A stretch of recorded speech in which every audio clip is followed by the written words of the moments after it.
Haleluya. Jioni ya leo tutaandika somo ambalo linaenda kutuingiza rahani, utukufu wa kiumbe kipya ndani ya Kristo. Kwa hiyo tunaenda kukichakata leo kiumbe kipya. Leo tunakizaa. Haleluya. Kesho kutwa kinakuwa na nguvu ya uweza ndani yake. Nifuatilie kwa makini kuanzia ninavyoanza leo mpaka tunapoenda kumaliza. Wewe utakuwa sio mtu wa kawaida. Utukufu wa kiumbe kipya ndani ya Kristo. Utukufu wa kiumbe kipya ndani ya Kristo. Tunaenda kuangalia katika kitabu cha Yohana 3 kuanzia mstari wa 3. Tukitoka hapo tutaenda kuangalia Wakorinto wa pili kuanzia mstari wa Wakorinto wa pili 5 kuanzia mstari wa 17 hadi wa 18. Yohana 3 mstari wa 3. Yesu akajibu akamwambia, Amin, amin nakwambia, mtu asipozaliwa mara ya pili hawezi kuuona ufalme wa Mungu. Endelea mpaka 5. Nikodemo akamwambia, awezaje mtu kuzaliwa akiwa mzee? Aweza kuingia tumboni mwa mamaye mara ya pili akazaliwa? Yesu akajibu, Amin, amin nakwambia, mtu asipozaliwa kwa maji na kwa Roho hawezi kuingia ufalme wa Mungu. Haleluya. Twende Wakorinto wa pili 5:17 hadi 18. Hata imekuwa mtu akiwa ndani ya Kristo amekuwa kiumbe kipya, ya kale yamepita, tazama yamekuwa mapya. Lakini vyote pia vyatokana na Mungu aliyetupatanisha sisi na nafsi yake kwa Kristo, naye alitupa huduma ya upatanisho. Haleluya. Funika macho tuombe. Baba yetu na Mungu wetu, katika jina la Yesu, asante jioni hii leo, mfalme mtakatifu, wewe uliyekusudia kututoa sehemu moja, hatua moja, kutupeleka hatua nyingine. Wewe uliyeamua kutuzaa upya kwa neno lako ili tupate kuuvaa utukufu wako. Baba, ukawe na sisi ukitufunulia neno lako, ukiingia kwa njia ya neno kwa mioyo ya watoto wako, ili Bwana wakapate kuishi yale maisha uliyoyatarajia, wakayaishi pale ulivyomuumba mtu ukamfananisha kwa sura na mfano wako. Asante kwa kuwa utatenda sawasawa na ahadi ya neno lako. Amen. Haleluya. Huyu mtu mpya ambaye tunamuita kiumbe kipya. Kiumbe kipya hiki ni kiumbe ambacho Mungu alitaka kiishi kusudi lake. Kiumbe kipya ni kiumbe ambacho kinazaliwa na Mungu mwenyewe katika upya wake. Ni kiumbe ambacho kimebeba sura na mfano wa Mungu. Na hichi ndicho kiumbe, na huyu ndiye mtu ambaye anatakiwa aziishi hizi raha za ufalme wa Mungu. Ufalme wa Mungu haukueleweka kwa mwanasheria mmoja ambaye alikuwa akitumia akili zake. Yule aliitwa Nikodemo. Nikodemo alikuwa akiwaza kwa akili za kibinadamu, mtu awezaje kuingia ndani ya tumbo la mtu akazaliwa tena? Katika hali ya kawaida haiwezekani. Nguvu za Mungu kazi yake ni kufanya kazi kinyume na asili ya dunia na ya kibinadamu. Tutakuja kuichambua siku itakayofuata nguvu za uweza wa Mungu, ubora wa nguvu za uweza wa Mungu ambazo zinatakiwa ziishi ndani ya hiki kiumbe kipya.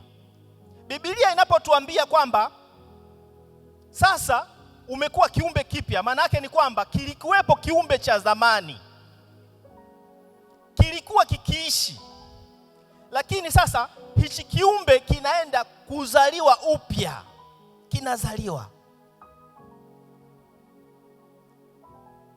Na kibiblia unapoambiwa mwanzo, maana yake ni kuzaliwa. Kibiblia mwanzo ni kuzaliwa. Maana yake ni kwamba kiumbe kipya kinachozaliwa kinaanza maisha, kinaanza kuishi. Na hiki kiumbe ndicho kilicho kusudiwa na Mungu kuurithi ufalme wake. Nje ya maisha mapya hakuna raha, hakuna maisha. Nje ya kiumbe kipya hakuna umilele. Bwana Yesu asifiwe. Kwa hiyo Mungu anamzaa huyu mtu mpya ili arudi kwenye kusudi lake, ili arudi kumwakilisha hapa duniani. Nitauzungumza huu mchakato wa kumzaa huyu kiumbe kipya. Nifuatilie vizuri. Mungu alimuumba Adamu katika Mwanzo. Ukisoma Mwanzo yote ni uumbaji. Mwanzo moja yote ni uumbaji. Mungu alimuumba Adamu akitarajia huyu Adamu aende akaliishi kusudi la Mungu duniani. Lakini haikutokea kwa Adamu. Adamu alihesabiwa haki na wote waliofuata kwa kupitia matendo ya miili yao, matendo ya jinsi walivyoishi. Lakini huyu mtu anayekuja kuzaliwa kwa mara ya pili anakuja kivingine. Haleluya. Huyu mtu wa kwanza alifinyangwa kwa udongo, lakini huyu mtu wa pili anazaliwa kwa roho. Na ndiye wewe uliyekaa hapo mbele yangu. Haleluya. Bwana Yesu asifiwe. Ukiyaishi maisha ya mtu mpya, magonjwa hayana nafasi ndani yako. Haleluya. Mateso hayana nafasi ndani yako, kwa sababu ni Mungu anayechukua nafasi kwenye mwili wako. Ni Mungu anayeutumia mwili wako kwa ajili ya kuutimiza ufalme wake hapa duniani. Sasa mtu wa aina hiyo anaumwaje? Bwana Yesu asifiwe. Niliwahi siku moja kumkilisha mtu maombi. Nilianza kuomba kwa kumhurumia Mungu. Unajua unaweza kuomba kwa kumhurumia Mungu. Mimi naamini Mungu anaishi ndani ya huyu mtu. Nikasema, asante Mungu kwa sababu unaumwa ndani ya huyu mtu. Asante kwa sababu huyu mtu ulimuumba kwa mfano wako. Na ninaamini, ninajua hukuweka ugonjwa ndani ya huyu mtu. Wakati naomba, yule mtu aliyekuwa anaumwa akaanza kupata nafuu. Hakuna maombi ambayo yanajibiwa haraka kama ukitanguliza shukrani. Maana yake ni kwamba unaamini bila shaka kwamba Mungu ametenda. Unaamini bila wasiwasi, bila shaka yote kwamba mbingu zimefanya. Kwa hiyo utaratibu wa mbingu kukamilisha kile ulichosema wewe haikuhusu. Wewe unasonga mbele. Kwa sababu anasema, naliangalia neno langu ili nipate kulitimiza. Kwa hiyo kama hakulitimiza, yeye ndiye muongo. Alafu namwambia wewe si mwanadamu mpaka useme uongo. Yaani unaanza kumwambia yeye jinsi alivyo, unamwambia yeye jinsi alivyo. Akiona unafahamu, unamchambua jinsi alivyo, hawezi kunyamaza kuacha kufanya, kwa sababu yeye ni mwaminifu, ndiyo tabia yake. Haleluya. Huyu mtu anazaliwaje upya? Kuna mchakato wa kumzaa huyu mtu. Biblia inaniambia kuzaliwa mara ya pili ndiyo kuokoka. Na kuokoka sio kwa akili yako, sio kwa ufahamu wako, bali ni kipawa cha Mungu mwenyewe. Ni Mungu mwenyewe ameamua sasa kukuokoa. Sasa kama ni Mungu mwenyewe ameamua kukuokoa, maana yake ni kwamba ni Mungu mwenyewe ameamua wakati umefika wa kukuzaa upya. Huyu mtu akishazaliwa akawa kiumbe kipya, maana yake ni kwamba huyu mtu hatoenda kuishi anavyotaka yeye. Huyu mtu ataenda kuishi anavyotaka Mungu. Hatukuumbwa kwa ajili ya kujitahidi. Tumeumbwa kwa ajili tumtegemee Mungu. Hakuna kitu ambacho unaweza ukakifanya wewe mwenyewe bila kumtegemea Mungu kikakuletea matunda. Hakuna. Kama ulikuwa ukifanya ukatumia akili zako, anza kuzaliwa upya kupitia neno hili. Haleluya. Tutapoendelea kujifunza, huyu mtu mpaka anakwenda kulipata pumziko, anaenda kuishi mpango wa Mungu, anaenda kuishi kusudi la Mungu. Huyu mtu raha ni package yake, ni haki yake. Anaishi humo na kila kilichopo humo ni cha baba yake. Huyu anaishi kwa raha zote. Yumkini unaweza ukawa huna pesa, lakini pesa zako katika ulimwengu wa roho zipo na unaziona na unachekelea. Haleluya. Ni lazima uende katika mtizamo kwamba kila kitu Mungu ndio mwenye majibu. Kule nilipo niko peke yangu. Naposema peke yangu ni kwamba nchi nzima niko peke yangu, lakini najulikana kuliko wote ambao wako na watu wengi kwenye ofisi. Haleluya. Sababu najua ninaye Mungu, ninamtegemea Mungu. Siku moja nilijaribu kubadilisha maombi yangu. Sikio nikasema, Baba njoo tuongee. Nikakaa sebuleni, nimekaa masaa 3. Nikaanza kumshukuru Baba. Yaani nilikuwa nazungumza, sizungumzi kama Mungu. Ukizungumza kama Mungu ni kitu kingine. Yaani nilikuwa nazungumza na Baba. Niliamua kuzungumza na Baba. Nikaanza kumsifu Baba. Baba, hujawahi kuninyima kitu. Baba, yaani nilianza kumsifia kama Baba. Yaani muone kama baba yako, lakini awe baba mzuri. Halo?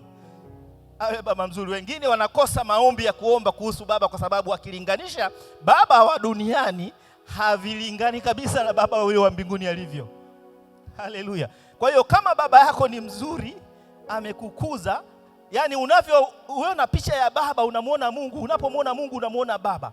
Nikakuta nina furaha, nilianza kucheka sebuleni mwenyewe, nilicheka, maombi yakabaki kwa nikicheko. Nacheka na baba. Haleluya. Unaona jinsi ulimwengu wa roho jinsi ulivyo. Kwa hiyo huyu mtu aliyezaliwa kiumbe kipya anaishi maisha kwa kuongozwa na mbingu.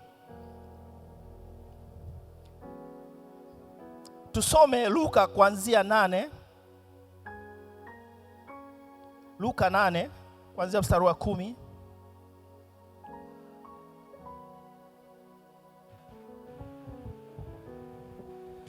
Akasema, ninyi mmepewa kuzijua siri za ufalme wa Mungu, bali wengine kwa mifano, ili wakiona wasione na wakisikia wasielewe. Endelea. Na huo mfano maana yake ni hii: mbegu ni neno la Mungu. Wale wa karibu na njia ndio wasikiao, kisha huja Ibilisi akaliondoa hilo neno mioyoni mwao, wasije wakaamini na kuokoka. Na wale penye mwamba ndio wale ambao wasikiapo hulipokea lile neno kwa furaha, nao hawana mizizi, huamini kitambo kidogo, na wakati wa kujaribiwa hujitenga. Haleluya.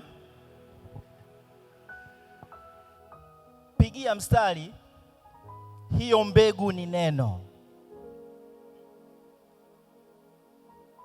Naenda kuingia sasa jinsi huyu mtu kiumbe kipya anazaliwa.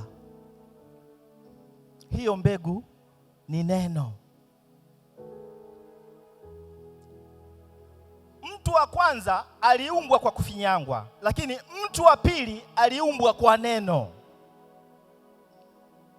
Hii ni mbegu. Alizaliwa na anayezaa ni baba. Kwa hiyo unapozungumza mzazi katika ulimwengu wa roho, unazungumza Mungu Baba. Na huyu mtu wakati anamzaa,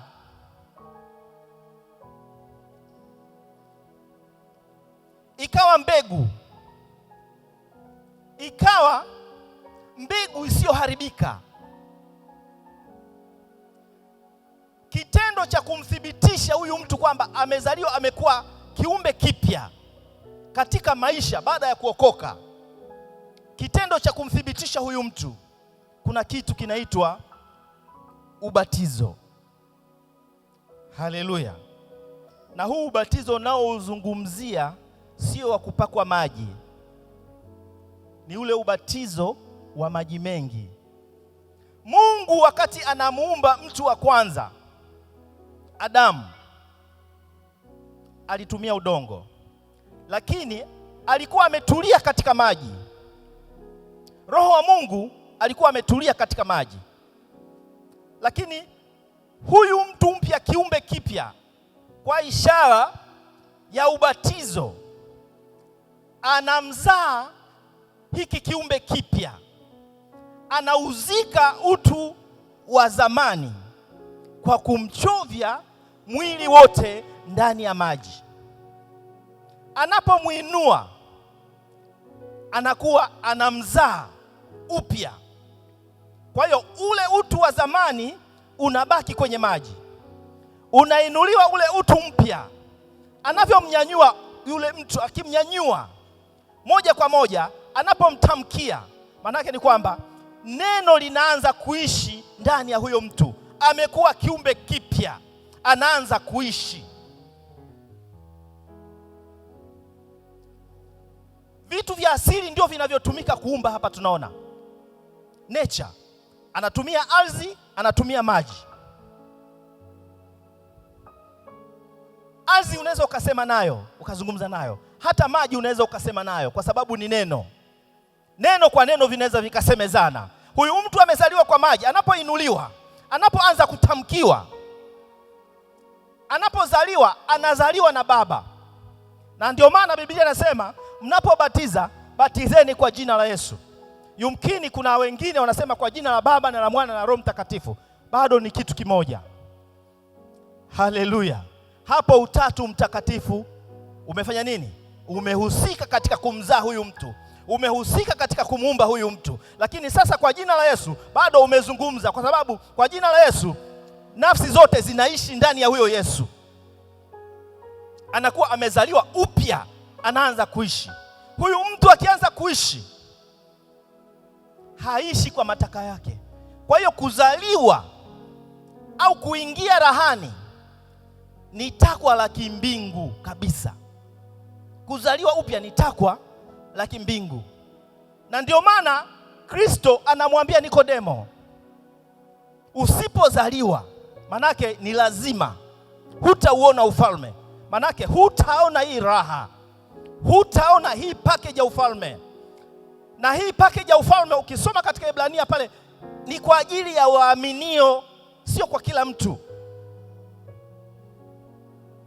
Kwa nini usitafute kwa bidii kupata maarifa ya ufalme ili uenjoy hii raha?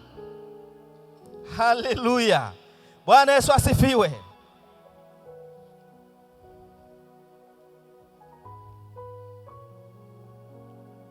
Petro wa kwanza, tuanzie mstari wa 21 hadi wa 23.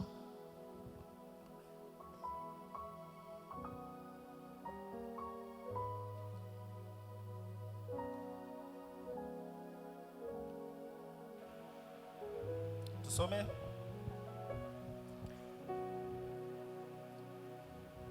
Petro wa kwanza mstari wa 21, ambao kwa yeye mmekuwa wenye kumwamini Mungu aliyemfufua katika wafu akampa utukufu, hata imani yenu na tumaini lenu liwe kwa Mungu, mkiisha kujitakasa roho zenu kwa kuitii kweli, hata kufikiria upendano wa ndugu usio na unafiki, bali jitahidini kupendana kwa moyo, kwa kuwa mmezaliwa mara ya pili, si kwa mbegu iharibikayo, bali kwa ile isiyoharibika, kwa neno la Mungu lenye uzima lidumulo hata milele. Haleluya. Tunaona neno utukufu pale. Utukufu ni heshima ya hali ya juu ambayo anapewa mtu. Sasa unapozaliwa mara ya pili, unamvaa Kristo, hiyo heshima inahamia ndani yako. Kuna watu wadogo lakini wanaheshimiwa kwa sababu ya Kristo aliyo ndani yao. Haleluya. Kuna watu wana majibu katika familia kwa sababu wana Kristo anaishi ndani ya mioyo yao. Kuna watu wana majibu ya nchi kwa sababu Kristo anaishi ndani ya mioyo yao. Utukufu ule unaumbika ndani yako. Yaani ukiangalia kile alicho nacho Kristo ndicho kinaumbika, kinaingia ndani ya huyu kiumbe kipya. Huyu kiumbe kipya hasemi kila kitu, halopoki. Huyu kiumbe kipya anasema maneno yenye athari, anazungumza maneno ya uumbaji, ana nguvu ya uweza kwa sababu amezaliwa kwa neno. Na Biblia inasema injili ni uweza wa Mungu. Ukisikia kitu kinasema uweza wa Mungu, maana yake ni nguvu isiyoweza kupimika kwa macho. Ndiye aliyekuzaa na hiyo nguvu inaishi ndani yako. Kwa hiyo huyu kiumbe kipya akiingia sehemu anakuwa mtaabishaji kwa nguvu za giza. Unaweza ukasema kwa neno langu mvua haitanyesha kama Elia. Elia alitamka neno na akatengua kwa neno na mvua ndio ikanyesha. Ndivyo huyu mtu kiumbe kipya anaishi. Yaani kiumbe kipya kikikanyaga sehemu zile roho zinatambua kuna upya umeingia hapa. Kuna nguvu ambayo haikuwepo mwanzo imekanyaga hapa. Haleluya. Kwa hiyo watu wanashindwa kufanikiwa. Watu hayaoni matokeo kwa sababu wanataka kuona matokeo ya kiumbe kipya wakati wanaishi maisha ya kiumbe cha zamani. Hivi vitu haviwezi vikatoa majibu. Kwa hiyo jioni ya leo tunaenda kushughulika na nguvu ambazo zinaibuka katika utu wa zamani, katika ule mtu wa mwili wa zamani, unaathiri, unafunga nguvu za huyu mtu wa ndani ambaye ni kiumbe kipya ambacho kimezaliwa kwa mbegu isiyoharibika. Unaposema mbegu isiyoharibika, maana yake ni kwamba kuna umilele ndani yake. Bwana Yesu asifiwe. Haleluya. Galatia 3:27.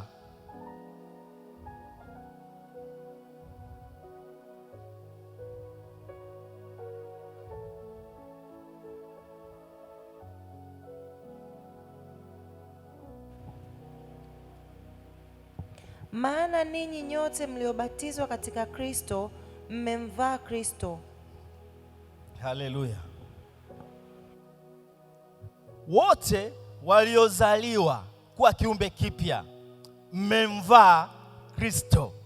Yaani wewe umemvaa Kristo, umepewa jina jipya, umepewa hadhi mpya, umepewa nafasi kubwa mpya. Unajua hivi vitu kivitafakari vifanyike kuwa mwili. Hili neno lililokuzaa lije lifanyike kuwa mwili. Manake ni kwamba ni neno linaloishi ndani ya mwili. Haleluya. Haleluya. Kwa hiyo unachotakiwa ni kwamba ule utu wa kale unapokuwa unapambana na ule huyu ishi kiumbe kipya, hayo mapambano yapo. Hayo mapambano yapo, huwezi kuyaepuka. Yapo, lakini mwisho anatakiwa ashinde hichi kiumbe kipya ambacho kina nguvu. Matendo ya zamani, matendo ya utu wa zamani hayana nguvu kwa hichi kiumbe kipya ambacho kinaongozwa na Mungu. Haleluya. Kwa jinsi vile Kristo, umeona hapa Biblia inatuambia ukizaliwa mara pili unamvaa Kristo. Kama yeye alikuwa neno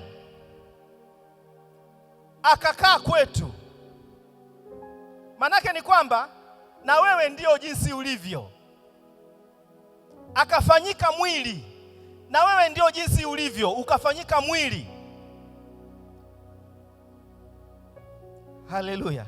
Hayo sio maneno yangu, ni maneno ya Mungu. Bwana Yesu asifiwe.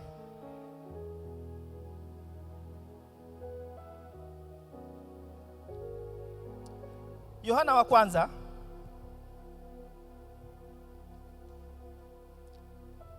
4 tusome mstari wa 13, alafu tutaruka tutaenda 16. Katika hili tunafahamu ya kuwa tunakaa ndani yake, naye ndani yetu, kwa kuwa ametushirikisha Roho wake. Mstari wa 16, nasi tumelifahamu pendo alilonalo Mungu kwetu sisi na kuliamini. Mungu ni upendo, naye akaaye katika pendo hukaa ndani ya Mungu na Mungu hukaa ndani yake. Haleluya. Kristo anakaa ndani yetu kwa sababu ametushirikisha neno lake. Ametushirikisha vipi neno lake? Unaposikia neno la Mungu, unaposoma neno la Mungu, unajua kuna watu wanasoma neno alafu hawaoni mabadiliko. Mimi nilijaribu kudownload Bible ya audio, nikasema nikiwa nasafiri niiweke nisikilize. Ngoja nikwambie mwana wa Mungu, haikusui, ni kitu kingine kabisa. Ile Bible niisikilize mpaka ndege masaa 4 5 mpaka yani mara ya kwanza nikasikia, nimekaa kama dakika 10 hivi, baadaye sikuwa naelewa tena, nikasikia tu ni sauti. Kusoma Biblia na kuitafakari ni tofauti. Haleluya. Unaposoma Biblia, unaposoma neno la Mungu, unalitafakari, lile neno linakwenda linachukua nafasi kwenye moyo, linakaa ndani ya database. Kwa hiyo unapokuwa unaomba chochote, unapokuwa unaomba, Mungu haangalii maneno yako unayotamka kwa ustadi. Mungu analiangalia neno lake ambalo lipo kwenye moyo, kwa sababu mahusiano ya Mungu na wewe ni moyo. Kwa hiyo anaposema analiangalia neno lake ili apate kulitimiza. Maana yake ni kwamba unaposema Mungu Baba, moja kwa moja tochi yake inaangaza kwenye moyo wako. Kuna nini kwenye moyo wako? Kwa hiyo anatushirikisha neno lake kwa kujifunza, kwa kutafakari. Unapolitafakari neno la Mungu kila wakati, maana yake ni kwamba Kristo anazidi kuumbika ndani yako, alafu yeye ndiyo anaanza kukuendesha. Wewe unakuwa haki ya Mungu. Wewe unakuwa ni haki ya Mungu, sio wewe mwenyewe. Yaani wewe huna thamani ya kwako wewe mwenyewe. Wewe unakuwa ni thamani ya Mungu. Kwa hiyo Mungu anapolitizama neno lake, anakuona wewe, anajiona yeye. Haleluya. Usiende kwenye maombi kama huna neno ndani ya moyo wako, kwa sababu pale ndipo malaika wa Bwana anapoanza kusikiliza maneno ambayo unayasema kwa kinywa chako. Mungu anayatoa yale maneno kwenye moyo wako, anampasia malaika. Malaika wanatafsiri, hii ni vita, anakuja wa vita. Hii ni uponyaji, anatoka wa uponyaji, anadaka neno lake. Huyu ni faraja, anatoka malaika wa faraja. Yaani unapokuwa unasema, manake ni kwamba maneno yanatoka kwenye kinu, yanakwenda kwenye utekelezaji. Mbingu inaongea. Haleluya, haleluya. Kwa hiyo kaa katika kulitafakari neno la Mungu, kwa sababu ndio jinsi pekee ya maisha ya kiumbe kipya. Ndio jinsi pekee unaweza ukaiona raha wakati wengine wanaona shida. Kule mimi niliko, mimi naona raha, wenzangu wamekimbia wanaona shida. Sijaona mimi shida. Tena ukimweleza mtu niko wapi, nasema wewe umewezaje kukaa huko? Nikasema mbona kuna watu wanaishi kule tena hawana Yesu. Siku moja nikataka nimthibitishe Yesu wangu katika maombi. Nikagundua hakuna sehemu nzuri na nyepesi ya kuomba kama kule. Haleluya. Nilipoomba kuliinua jina la Yesu, Mungu wangu, ngoja nikwambie, nilisikia moto unatoka ndani yangu. Nilisikia msisimko. Maana yake ni kwamba jina la Yesu kumbe ndio nguvu, ndilo lilobeba nguvu kubwa sana. Ngoja nikwambie, hatutoi pepo kwa jina la Roho Mtakatifu. Haleluya. hatutoi pepo kwa jina la Baba na la Mwana na la Roho Mtakatifu. Tunatoa pepo kwa jina la Yesu. Haleluya. Ndipo pale Mungu akanipa, wakati nikiomba kuhusu madhabahu hii, Mungu akanipa utaratibu namna ya kuomba madhabahuni. Nikipata muda nitawafundisha waombaji. Haleluya. Haleluya, haleluya. Nitawaelekeza waombaji kwa sababu mbingu na watumishi wake wanafuatilia neno linalotoka kwenye kinywa cha mtumishi. Sasa waombaji nao wanatakiwa wajipange, kwa sababu maombi yao kama hawakujipanga, hawajui utaratibu wa kuomba, yanakuwa ni makelele na mashindano. Haleluya. Roho Mtakatifu akanileta kulikuwa na maombi tena, walikuwa wakiomba wa baba hapa, nikajihudhurisha na mimi hapa. Haleluya. Akaniambia, unaona pale wanavyoomba, sasa nataka iombwe hivi. Haleluya. Neno la Mungu unapokuwa unaliachilia, linatoka na nguvu ya ndani. Lile neno linatoka kama moto. Hakuna pepo likaweza kuhimili kukaa hapa hata kama limejihudhurisha. Je, muombaji ana hicho kitu ndani ya moyo wake au ameenda kwa ratiba? Haleluya. Tunaendelea. Wafilipi 2:5.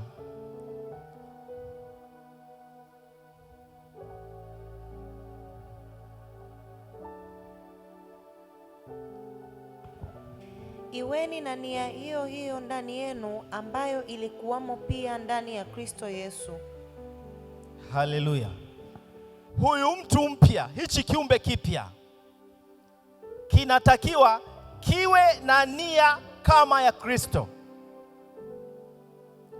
Na ndio maana kuna kufanya upya nia zetu, kuna kufanya upya fikra zetu, kuna kufanya upya kuwaza kwetu, kuna kufanywa upya ili huyu mtu, hichi kiumbe kipya, kiweze kubeba ile hadhi ya uungu ndani yake. Bwana Yesu asifiwe. Unajua, huwezi, neno na mwili vinaishi pamoja. Kama neno halichakuwa na nguvu ndani ya mtu, hapa tulipo, mwili uko hapa, mawazo yako nyumbani, mawazo yako kijijini. Yaani hapa kuna watu wameshasafiri, wameondoka, wamerudi, wameondoka, wamerudi, amekwenda nje, ametoka, lakini wamekaa hapa. Unapokaa uweponi mwa Bwana, hichi kiumbe kipya kinakuwa kina utulivu kusikiliza neno la ufalme. Kinakuwa kina hamu ya kusikiliza neno, kinakuwa na hamu ya kusikiliza neno kutoka kwenye madhabahu. Yaani ni kiu, yaani inakuja kiu, ndicho chakula chake. Huyu mtu haishi kwa mkate. Huyu mtu anategemea kusikia, anakuwa na furaha, anakuwa na shauku ya kusikia, anakuwa na shauku ya kutafuta maarifa. Ndipo neema hiyo inapoumbika ndani ya huyu mtu. Huyu mtu mpya hakamiliki kwa siku moja. Hichi kiumbe kipya hakikamiliki kwa siku moja, mpaka kufikia hichi kimo cha Kristo. Sio masiara, sio kitu rahisi mpaka kukifikia hiki. Ndio maana kuna kukua. Unajua kuna baraka nyingine haziachiliwi kwa sababu wewe ni mtoto. Unaweza ukawa unaomba, Mungu ninaomba gari. Mbingu zikikutizama zinaona huyu mtoto hastahili hata kupewa ufunguo. Hajakuwa kuendesha hata hiyo gari. Kwa hiyo unatakiwa ukae katika kukua mpaka ufikie katika kile kiwango cha mbingu kuachilia kile unachostahili.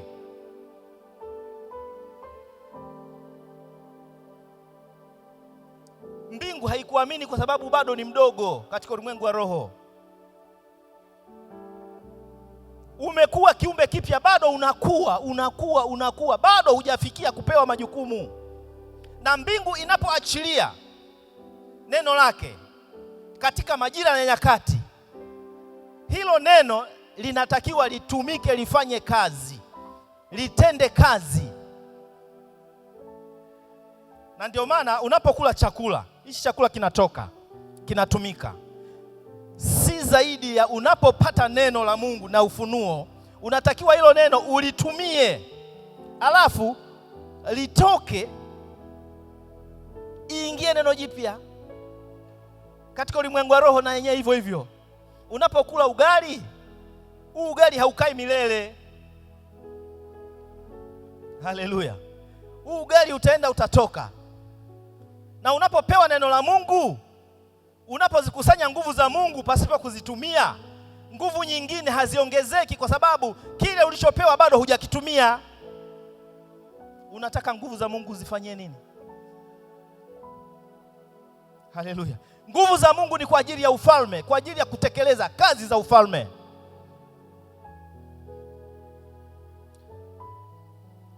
Bwana Yesu asifiwe.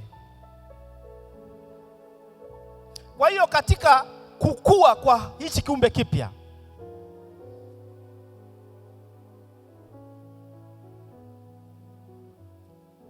kuna kitu kinaitwa kukaa ndani ya Kristo. Bwana Yesu asifiwe. Sema kukaa ndani ya Kristo.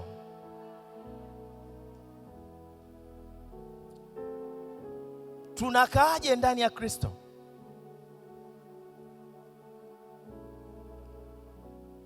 Unakaaje ndani ya Kristo? Kukaa ndani ya Kristo ni kukaa katika neno. Kukaa ndani ya Kristo ni kuishi katika neno. Kukaa ndani ya Kristo ni kutulia katika neno. Kwa hiyo kiumbe kipya kinapata utoshelevu pale tu ambapo kimeamua kukaa ndani ya Kristo. Nje ya Kristo hakuna maisha. Hiyo ni kanuni. Siwezi kumpa kitu mtu ambaye hana ushirika na mimi.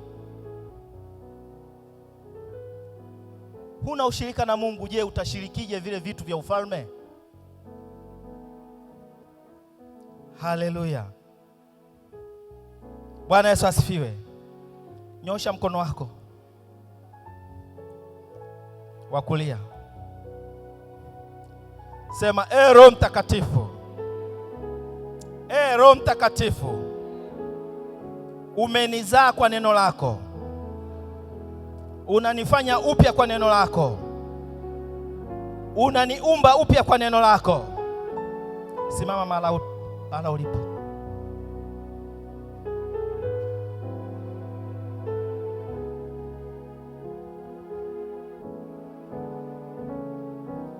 Simama, tamka maneno hayo ukimaanisha.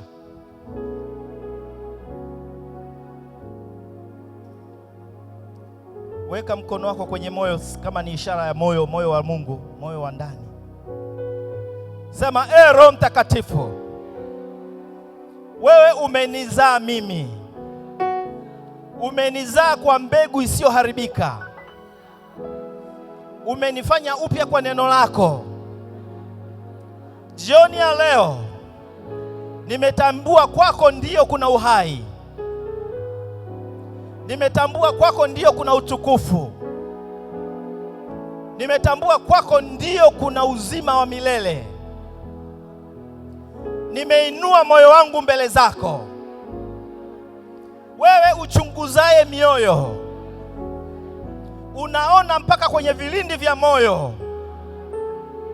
Ukauchunguze moyo wangu, ukanisaidie, kwa sababu kwa akili zangu siwezi mwenyewe.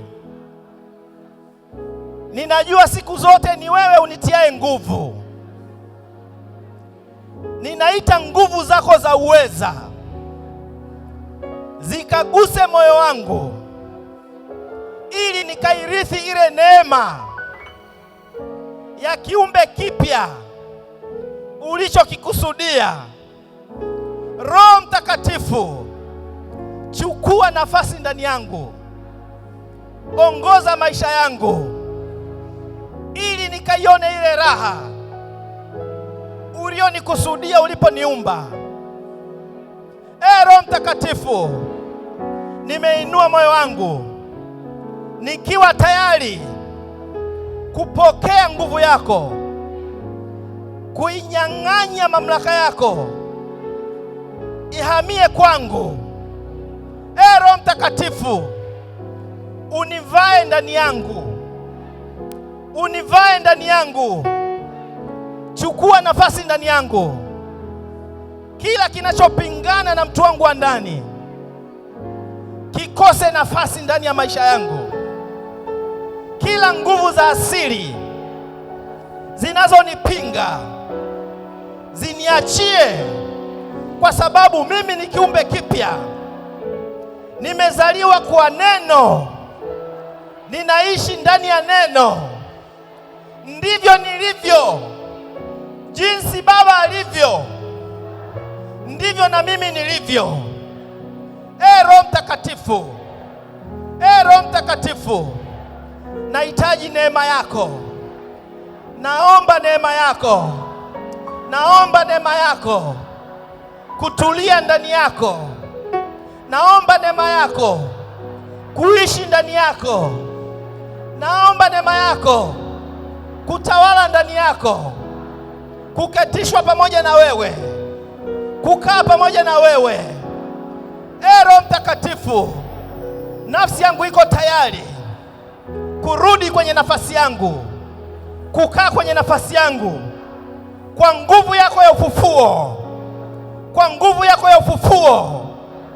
Jioni ya leo ninarudi nafasi yangu, ninarudi nafasi yangu ile niliyokusudiwa na Mungu. Ndipo nitapokukua siku zote katika jina la Yesu. Shangilie Bwana.